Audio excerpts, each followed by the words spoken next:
Welcome to Man Does Tech, where I solve the problems you didn't even know you had. In this video, I will explain how to make salmon not fishy. First, always start with the freshest salmon available. Look for bright, clear eyes and firm, moist flesh. Once you have your salmon, rinse it thoroughly under cold water to remove any surface impurities. Then pat it completely dry with paper towels.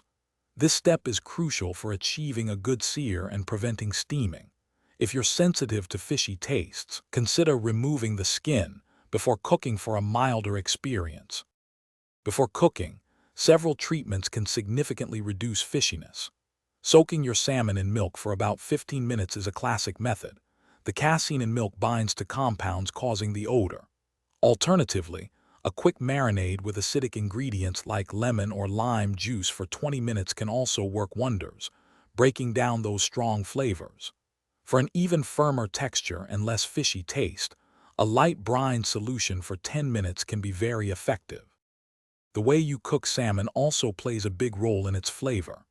High-heat methods like pan-searing or grilling are excellent because they cook the fish quickly and create a delicious crust, sealing in moisture.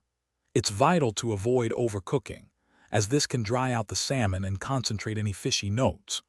Always season generously with fresh herbs like dill or parsley, along with garlic, ginger, or a squeeze of fresh citrus to complement and brighten the flavor.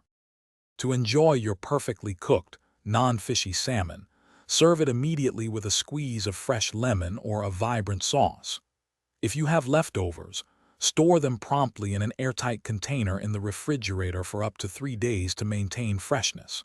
For those looking to keep their kitchen spotless after cooking, check out the Shark AI Ultra Robot Vacuum.